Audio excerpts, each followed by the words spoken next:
Bismillah walhamdulillah wassalatu wassalamu ala rasulillah la hawla wa la quwata illa billah amma ba'du.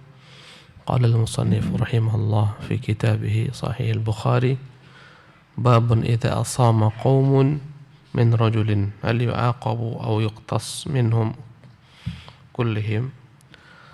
Berkata al-Bukhari rahimahullah, bab jika beberapa orang mereka melukai seseorang, apakah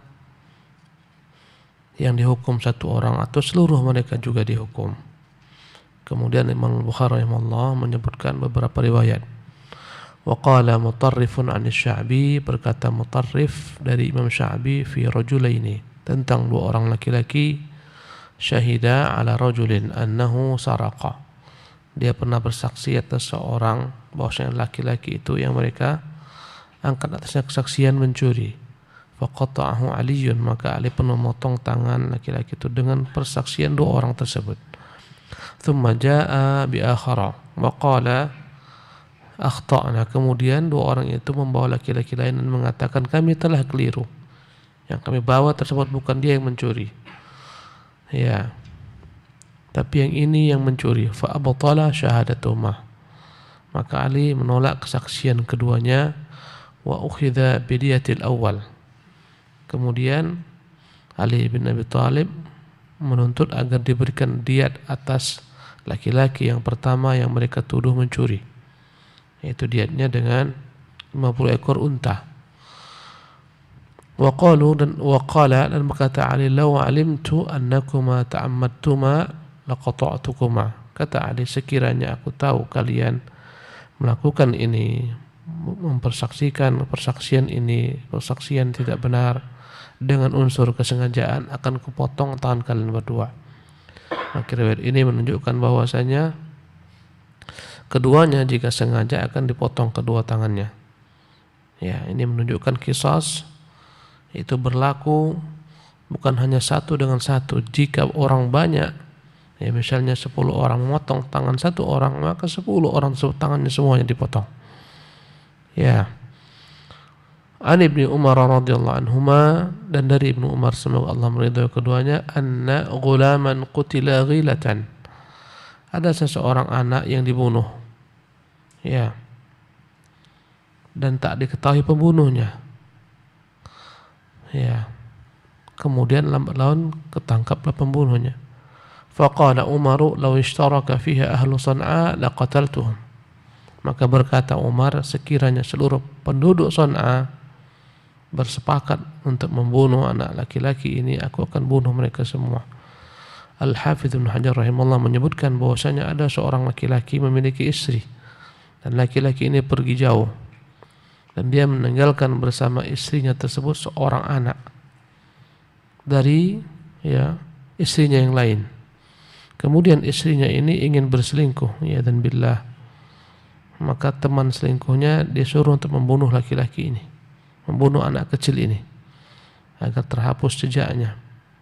Ya, pertama laki-laki ini enggan membunuh anak kecil tersebut, tetapi karena terus-menerus didesak oleh perempuan tersebut, maka dia, ya, dengan bantuan dua orang temannya dan dengan bantuan seorang budaknya dan dengan bantuan perempuan tersebut, semuanya mereka membunuh anak ini. Kemudian mereka mutilasi, mereka cincang-cincang, mereka campakkan di sumur yang jauh, yang tak pernah orang datang ke sana. Ya, kemudian kasus ini pun terungkap. Maka ketika itu gubernur yang ada di sana mengirim kepada Umar bin Khattab surat tentang kejadian ini, kejadian mutilasi. Ya, maka Umar perintahkan agar seluruh yang berserikat dalam membunuh anak laki-laki tersebut dipenggal kepalanya. Dan berkata Umar, jangankan, ya, dalam beberapa riwayat mereka ada 7 orang atau 6 orang yang berserikat. Maka berkata Umar, jangankan 7 orang, kalau sekiranya seluruh penduduk San'a mereka bersepakat bertolong-tolongan dalam membunuh anak tersebut, aku akan bunuh mereka semua. Ya, Allah mengatakan an-nafsu bin nafsi, jiwa dengan jiwa. Ya, bukanlah maknanya satu jiwa dibayar satu jiwa.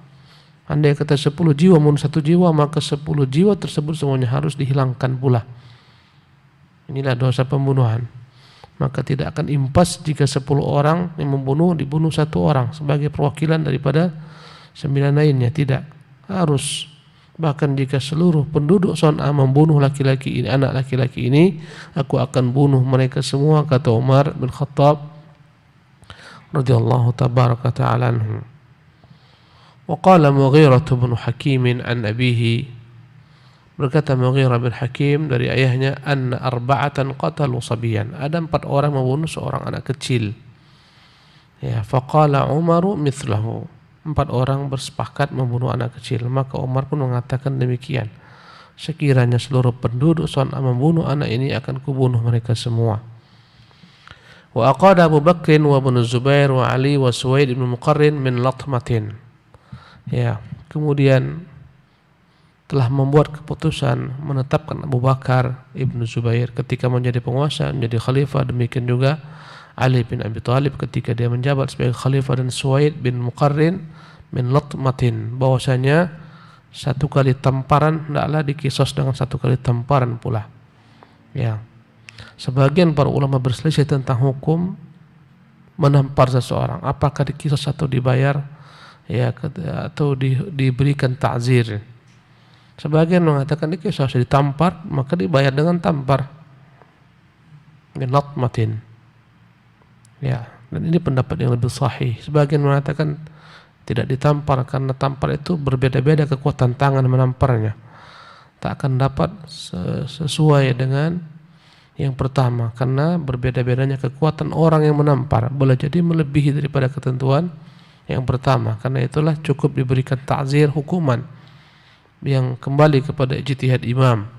Ini pendapat yang kedua, pendapat yang mendekat pada kebenaran, bahwasanya ya, dan ini telah ditetapkan oleh Abu Bakar Siddiq, oleh Ali bin Abi Thalib, Suwaid bin Muqarrin, bahwasanya latmatin, tamparan itu dikisos pula, dibayar dengan tampar.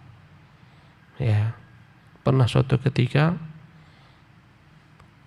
Jabal bin Ayham, salah seorang raja dari Hira, dia masuk Islam di masa Umar bin Khattab radhiyallahu tabaraka ta'ala. Kemudian Jabal ini tawaf di Ka'bah.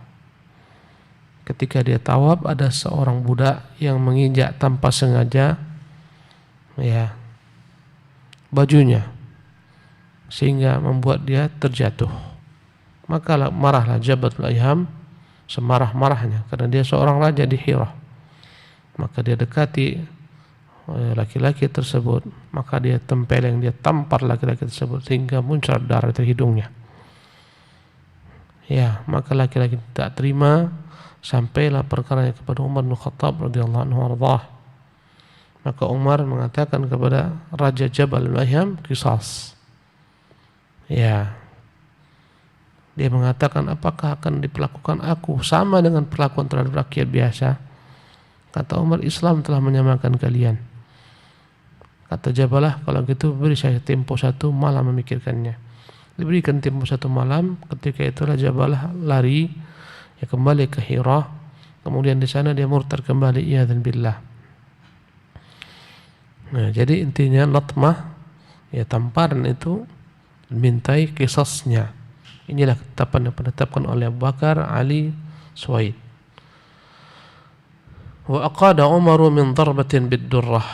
Wa aqada Umaru min darbatin bid-durrah. Dan Umar pernah menerapkan kisas, ya, ketika ada seorang yang mencambuk dengan cambuk. Pernah salah seorang yang bersalah di masa Umar bin Khattab radhiyallahu anhu, ya, Umar perintahkan agar didera 5 kali atau 4 kali. Ternyata ketika itu orang ini didera 7 kali, berlebih 3. Maka dia komplain kepada Umar, pengawalmu, wahai Amirul Mukminin, menderaku lebih daripada apa yang kau tentukan. Ya, berlebih 3 deraan. Kata Umar, qisas, kau dera dia 3 kali. Ya, ini menunjukkan dalam Islam benar-benar ditegakkan keadilan. Ya, yang sesuatu perbuatan diperbuat dengan tidak hak, ya, wajib, ya, diterapkan baginya hukuman yang setimpal. Subhanallah. Wa qada Ali min 3 aswat. Demikian juga Ali pun pernah menerapkan demikian. Ya, ada yang berlebih maka diperintahkan untuk didera kembali. Ya, apa yang berlebih tersebut. Waqtassa Syuraihun min sautin wa khumush. Ya, pernah juga dalam kisah Umar diriwayatkan bahwasanya Umar radhiyallahu anhu arda, ya, dalam suatu perjalanan dia sedang buang air kecil bersembunyi di balik sebuah pohon. Kemudian datang orang tiba-tiba mengucapkan salam kepadanya mendekat. Selepas Umar menghajat, Umar marah. Maka Umar pukul dia. Setelah itu Umar sadar. Maka kata Umar radhiyallahu anhu, "Nah, sekarang kau bayar kembali, pukul saya. Aku tidak dengan hak memukulmu." Ya, kata dia, "Qad afawtu anka ya Amirul Mukminin, saya telah maafkan engkau wahai Amirul Mukminin." Ini menunjukkan kisah berlaku sampai kepada penguasa. Ya, dan pernah pada masa Nabi SAW juga terjadi demikian. Ya, ketika Nabi SAW menyuruh para sahabat untuk merapatkan saf, meluruskan saf, ya, dengan cambuknya, kemudian cambuk tersebut mengenai salah seorang sahabat. Ya, maka ketika Nabi dalam kondisi diam, dia berkata, "Ya Rasulullah, engkau telah memukulku dengan tidak hak." Menyambukku dengan tidak hak. Ya. Maka ketika itu dia mengatakan, "Apa yang kau mau dari saya?" "Qisas ya Rasulullah. Saya ingin qisas." Kata Nabi, "Daripada di akhirat lebih baik di dunia." Ya. Maka dia katakan, "Buka perutmu ya Rasulullah. Kau telah memukul perutku, mengenai perutku, buka perutmu." Ya, kemudian para sahabat melihat dengan marah bagaimana laki-laki ini ingin mengqisas Rasulullah SAW. Kemudian ketika Rasul membuka perutnya, seketika dia cium Rasulullah SAW. Ya, dia cium perut Rasulullah dan dia mengatakan, "Demi Allah ya Rasulullah, sungguh aku ingin di akhir kehidupanku sebelum berjumpa Allah SWT bersentuhan kulitku dengan kulitmu." Dan akhirnya dia terbunuh dalam peperangan. Nah, syahid bahwasanya yang ingin kita beritahukan bahwasanya dalam perkara-perkara semacam ini, ya, betapa mereka khawatir menghadap Allah SWT membawa kezaliman terhadap manusia. Ya, karena itulah berkata Umar, "Qisaslah saya." Ya, dia katakan, "Telah kumaafkan engkau." Begitulah para sahabat Nabi mulia SAW. Pernah satu ketika Bilal, ya, beradu argumen dengan salah seorang sahabat. Ya, sehingga akhirnya sahabat itu marah. Kemudian dia katakan kepada Bilal, "Wahai anak perempuan kulit hitam." Ya, maka Bilal merasa tersinggung karena dia membawa-bawa, ya, ras, dan dalam Islam kita diharamkan untuk mencela ras. Rasis itu sifat kaum Yahudi, bukan sifat kaum muslimin. Tak disukai. Ya, maka Rasulullah panggil laki-laki ini, "Ayyartahu bi ummihi?" Bagaimana mungkin engkau mencela dia dengan mengata-ngatai ibunya? Ya, "Wahai anak perempuan kulit hitam." Dilarang. Kita tak boleh menghina ras. Karena yang semua itu Allah yang ciptakan. Orang berbeda-beda kulitnya, ada yang hitam, ada yang merah, ada yang putih. Ya, semuanya adalah merupakan ketetapan Allah yang tak bisa kita pilih. Ya, tak boleh kita menghinakan orang yang kulitnya. Wahai negro, wahai hitam, wahai putih, wahai cipit. Tak bisa. Ya, ini ras milik Allah Subhanahu wa taala ditentukan. Maka akhirnya kata Rasulullah kepada sahabat tersebut, "Innaka mru'un fika jahiliyah." Engkau ini seseorang yang dalam diri masih ada paham-paham jahiliyah. Ya, ini menunjukkan bahwa jahiliyah itu masih ada. Walaupun tidak secara mutlak setelah Islam. Dan terkadang orang-orang melakukan perbuatan jahiliyah tanpa dia sadari. Dan tidak membuat dia keluar daripada Islam. Ini dilarang adalah memutlakkan jahiliyah, seolah-olah zaman ini zaman jahiliyah, tak ada lagi padanya cahaya Islam, sebagaimana ungkapan sebagian daripada penulis, ya, mengatakan, ya, jahiliyah abad 20, sebagaimana tulisan salah seorang dari mereka. Ya, ini adalah takfir, mengkafirkan seluruh kaum muslimin. Tak boleh kita katakan jahiliyah abad ke-20, jahiliyah abad ke-21, tapi boleh mengatakan engkau dalam dirimu ada perkara-perkara jahiliyah. Tapi memutlakkan semuanya jahiliyah terlarang. Maka akhirnya laki-laki ini datang kepada Bilal dan dia menyesal dan dia berkata, dia letakkan ketika itu wajahnya di tanah. Dia katakan, "Ya Bilal, kau injak muka aku ini, kau hinakan aku. Ini yang layak bagiku." Ya, kata Bilal, "Tidak, aku telah maafkan engkau." Intinya mereka begitu khawatir berjumpa Allah Subhanahu wa taala, mereka dalam keadaan menzalimi hamba, dituntut di hari kiamat.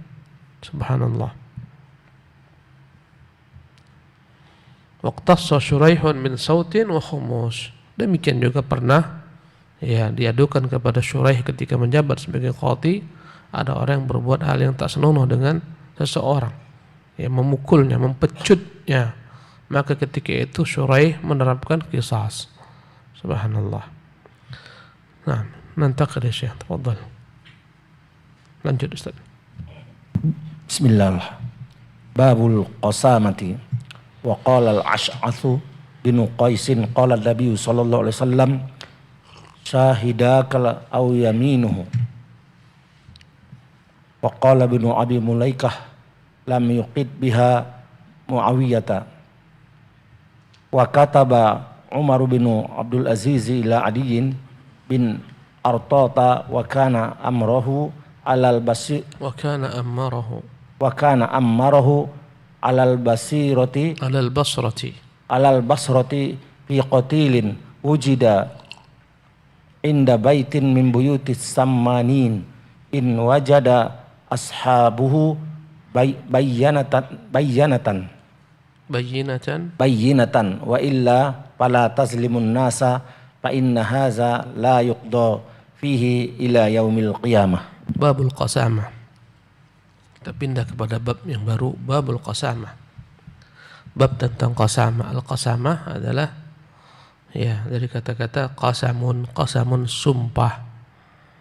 Bab tentang sumpah. Maksudnya apa? Maksudnya adalah bersumpah para wali-wali orang yang terbunuh, saudara mereka atau kerabat mereka, sejumlah 50 orang, mereka bersumpah semua, bahwasanya mereka, saudara mereka, kerabat mereka itu terbunuh, dan mereka mengatakan saudara kami ini terbunuh di tempat ini.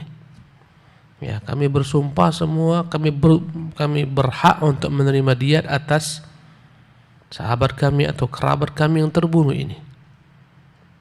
Diminta oleh penguasa 50 orang mereka bersumpah bahwasanya mereka berhak menerima diat karena kerabat mereka atau suku mereka terbunuh di satu tempat. Maka dipanggillah seluruh orang-orang yang berada di tempat tersebut, perwakilannya 50 orang pula. Mereka bersumpah, diperintahkan bersumpah. Andai kata mereka semua bersumpah, kami tak tahu menahu tentang siapa membunuh, walaupun terbunuh di kampung kami. Andai kata mereka tak mau bersumpah, maka mereka wajib membayar diat.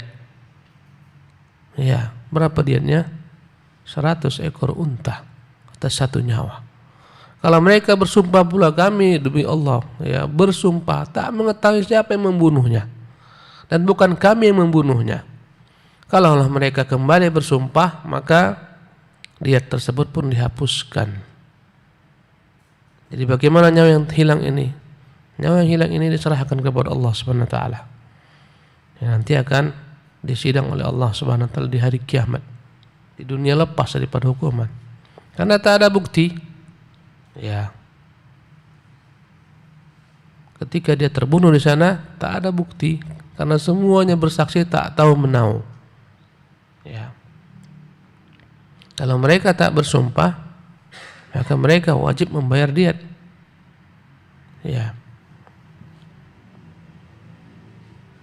Kalau andai kata orang yang tak cukup 50 orang, wali yang terbunuh ini, yang menuntut darah terbunuh ini enggak cukup 50 orang, cuma 30 orang saja. Maka yang 30 orang ini menambah sumpahnya agar sempurna menjadi 50 kali. Jadi yang 20 ini yang tak ada orangnya, masing-masing daripada orang 30 ini kembali bersumpah agar terpenuhi syarat 50 kali sumpah. Andai kata tak ada orang daripada yang tertuduh ini, 50 orang mereka tak ada, maka yang lain misalnya hanya ada 30 orang, mereka disuruh untuk mewakili sumpah sehingga menjadi sumpah berapa kali? 50 kali sumpah. Dan dengan sumpah tersebut digugurkanlah diat. Ya, inilah makna al-qasamah. Menunjukkan dalam Islam darah itu begitu mahal. Tak boleh hilang sia-sia, harus dituntut. Ya, kalau tak bisa dituntut, sumpah. Maka diserahkan ketika itu kepada Allah Jalla wa Ala. Wa qala al-Ash'ath bin Qais, berkata al-Ash'ath bin Qais, qala an-nabiy sallallahu alaihi wasallam, Nabi yang mulia sallallahu pernah bersabda, syahidaka atau yaminuhu, Nabi pernah menuntut seseorang dalam perkara-perkara yang dia laporkan kepada Nabi sallallahu alaihi wasallam. Ya, kezaliman, kata Nabi, syahidaka, datangkan dua saksimu. Au yaminuhu, jika tidak kau datangkan dua saksi, kita minta orang yang kau tuduh itu bersumpah. Ya. Kata Rasulullah SAW, al-bayyinatu 'alal mudda'i wal yaminu 'ala man ankar. Jika seseorang melaporkan kepada penguasa, kepada Nabi SAW atau yang menjadi pengganti beliau atas suatu kasus, maka dia wajib membawa bukti. Ya, Rasulullah si fulan misalnya telah mengambil uang saya dengan tidak hak, dia pinjam uang tak dia kembalikan, saya menuntut hak saya. Nah, maka hakim mengatakan mana bayyinah, mana buktinya. Bukti bisa berupa saksi dua orang, bisa berupa tulisan dan semacamnya. Jika tak ada saksi, sekarang lebih jelas lagi, ada bukti berupa akta notaris dan semacamnya. Ketika tak ada saksi, ini banyak kejadian. Ya, orang-orang yang bertransaksi dalam jumlah yang lumayan besar, jutaan rupiah, tak ada saksi. Karena dasar amanah dianggap kawan, nah, aku pinjamkan uang, lenyap uang, tak dibayar. Bukti-bukti tak ada. Ya, dalam Islam hal semacam ini bisa dilaporkan kepada penguasa. Ya, ketika dia tak punya bukti yang kuat, penguasa bisa menuntut sumpah. Wahai fulan, benarkah si fulan berkata demikian tentangmu? Dia katakan tidak. Kalau begitu kau bersumpah. Sekiranya dia bersumpah, lepas dia daripada kejaran. Dalam hukum dunia, tapi bukan dalam hukum akhir. Dalam hukum akhir tak ada yang selamat. Subhanallah. Secuil apapun harta yang kita zalimi dengan tidak hak dituntut. Kalau tak di dunia, di mana? Di akhirat. Maka hendaklah setiap kita benar-benar waspada, jangan sampai masuk ke dalam harta benda kita, harta orang-orang dengan tidak hak. Ya, jangankan perkara besar, hanya baju saja, baju jubah, ya, yang dicuri oleh salah seorang, diambil oleh salah seorang budak Nabi yang mulia SAW. Yang budak tersebut mengambilnya tanpa sepengetahuan Nabi, yang dia curi sebelum dia bagi-bagikan harta rampasan perang. Budak ini membantu Nabi untuk mengurusi barang-barang, menaikkan ke atas unta, menurunkannya dalam satu peperangan. Ketika mereka pulang, ya, maka budak ini sebagaimana kebiasaannya, tugasnya, dia membenahi barang-barang. Naiklah dia ke atas unta Nabi SAW, melepaskan ikatannya, menurunkan barang-barang. Tiba-tiba ada panah yang meleset, anak panah meleset mengenai tubuhnya dan jatuh tersungkur dalam keadaan meninggal. Berkata para sahabat, hani annahu bisyahadah. Ya, hani annahu bisyahadah. Sungguh mulia laki-laki ini, mati syahid. Kata Nabi, kalla, tidak. Innahu finnar, laki-laki ini ahli neraka. Ya, fi qallatin ghallaha, karena dia menyembunyikan harta rampasan perang. Ya, fafattashuhu, maka mereka cek, mereka lihat apa yang ada. Mereka dapati ada jubah, jubahnya berapa harga jubah? Ya, itu yang dia sembunyikan sebelum dibagi-bagikan kepada kaum muslimin, para mujahidin. Subhanallah. Maka Nabi ingatkan para sahabat tentang bahaya ini, al-ghulul.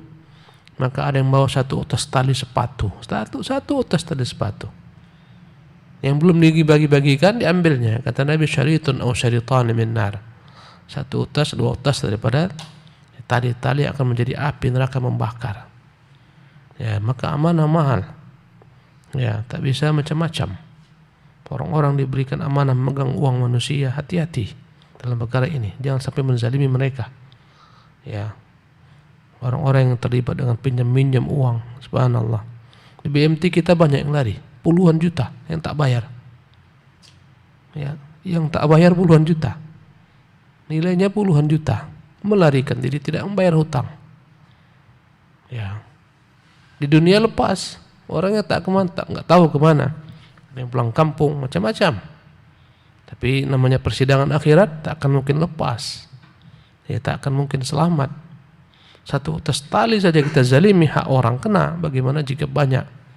Bertakwalah kita kepada Allah Subhanahu wa taala dalam bab ini. Jangan sampai kita berjumpa Allah Subhanahu wa taala ada kezaliman yang kita lakukan kepada makhluk manapun di dunia ini, bukan hanya kepada manusia, kepada binatang pun kezaliman akan berbuah neraka. Kata Nabi SAW, dakhalat imra'atun fi hirratin an-nara. Ada seorang perempuan masuk neraka gara-gara kucing. Habisatha, kucing yang dia kurung. Lah ya at'amatha, tidak diberi makan. Wala tarakatha ta'kulu min hasyashil ard. Kucing tak dibiarkan lepas mencari makan sendiri, dia kurung tak diberi makan. Ya. Maka Islam agama yang paling perhatian terhadap kezaliman, agar jangan sampai ada kezaliman antara makhluk. Karena itulah syariat ini penuh dengan kebaikan-kebaikan, ya, agar tidak ada kezaliman antara sesama kaum muslimin. Wa qala Ibnu Abi Mulaikah lam yuqid biha Muawiyah. Ya, berkata Ibnu Abi Mulaikah pada masa Muawiyah tidak menuntut untuk, ya, dibayar nyawa dengan nyawa, karena tak jelas siapa yang membunuhnya. Al-Qasamah ini tidak ada padanya qisas karena tak jelas siapa yang membunuhnya. Ya. Wa kataba Umar bin Abdul Aziz ila Adi bin Arta'ah, dan Umar bin Abdul Aziz pernah mengirimkan surat kepada Adi bin Abi Arta'ah ketika Umar menjadi khalifah. Wa kana Ammar wa al-Basrah, ketika Umar menunjuknya sebagai gubernur, menunjuk Adi bin Arta'ah, menunjuknya sebagai gubernurnya di negeri Basrah. Fi qatilin wujida inda baitin min buyutis Samanin, ada seseorang terbunuh yang dia itu dibunuh di perumahan atau di tempat tinggalnya As-Samanin, para pedagang, ya, minyak samin, pembuat minyak samin. Ya. Apa isi suratnya? In wajada ashabuhu bayinatan. Kalau andai kata ada bukti, silahkan tuntut darah tersebut. Wa illa, kalau tak ada bukti, fala tadzlimin nas, jangan kau tuntut untuk dikisas. Siapa yang mau dikisas? Perkaranya tak jelas. Ya, fa inna hadza la yuqda fihi ila yaumil qiyamah. Perkara semacam ini tak akan dapat diputuskan, nunggu nanti hari kiamat. Pasti akan tahu siapa yang membunuhnya. Subhanallah. Ya. Inilah yang namanya qasamah, dan insyaallah taala pembahasan ini kita akan lanjutkan di kesempatan yang akan datang. Subhanakallah bihamdika asyhadu an la ilaha illa anta astaghfiruka wa atubu ilaik. Wa sallallahu wasallam wa baraka ala abdihi wa rasulih Muhammad.